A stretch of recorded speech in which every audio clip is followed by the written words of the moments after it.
Chances are, if you're watching this video, you are acquainted with the basic processes of self-development. Your education, your career successes have likely come about because you developed a vision and admirable goals and then went about accomplishing the tasks that would lead to them.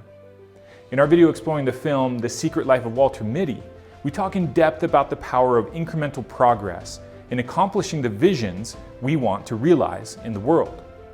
We've also explored the power of reframing the process of self-development as that of authoring an epic and compelling story, which you enter into and live out alongside your loved ones.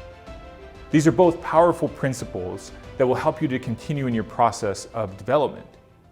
Today, I want to offer some additional insights specifically for those who have already begun living out these principles. I, like you, am a person who also tries to engage in a path of growth and development. But a while ago, I noticed something as I took some moments to observe myself and reflect on my efforts along this path. What I noticed was the fact that despite the things I was accomplishing, the tasks I was knocking out, the good that was happening in my life, and the meaning and fulfillment that was coming from these things, I was still reaching the end of many days, most days probably, sitting in bed before sleep with overall feelings of frustration, disappointment, and lack of fulfillment. How could this be the case when so many good things were happening and I was moving toward my vision? One clue was that I realized my thoughts were always concentrated on the tasks still to be done, the goals I hadn't made progress on that day. What I eventually realized over time was something about the nature of the world and our place in it.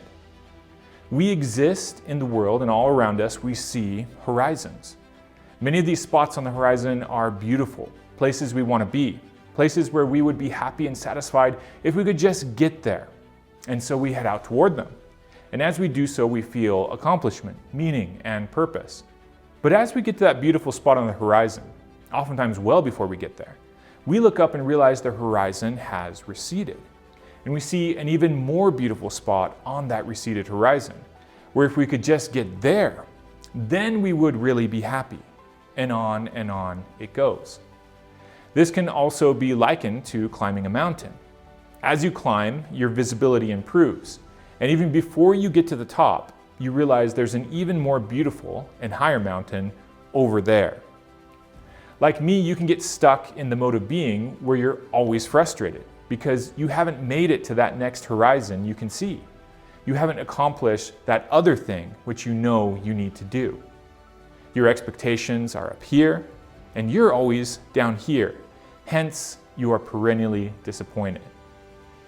This is not ideal, of course. And so here are 3 insights that have helped me to break this frame. First is to accept the fact that we will always see beyond where we are. That is not something we can change. So we should not base our satisfaction on obtaining that next thing. That's futile, given this reality. What we can do, though, is choose to spend our limited time and energy on what is most important. So if we spend the time to reflect and identify which of the goals and tasks before us are truly the most important, then we can order the routine and scheduling of our days so that our best time and our energy goes to what is most important, and then the next most important thing and the next. We can accept that we will never accomplish everything we want to, and sometimes even need to in a day, but there is a deep satisfaction and peace reaching the end of the day knowing that the most important things that could be done were done. The second insight is that there is a profound joy in the realization that the world has these perpetually receding horizons and even higher peaks. Do you remember how the God of Israel doesn't have a name in the Bible until Moses pushes him and gets him to tell him it? Do you remember what the name is? Some translations say, "I am that I am." But newer translations say something like, "I will be what I will be." Can you sense in that an inexhaustibleness and an ongoing disclosure that shows us that the divine, that ultimate reality is inexhaustible? That's good news, because if it wasn't, you'd get to the top of that mountain, and that would be it, game over. And that's not heaven, that's damnation, a stopping of progress. Sometimes I wonder if we find the pattern of sunsets and sunrises so beautiful because they are light that is always out there beyond us, greater than us, never where we are, but where we could move to. Yet we still participate in the sunset and sunrise. It's something to think about.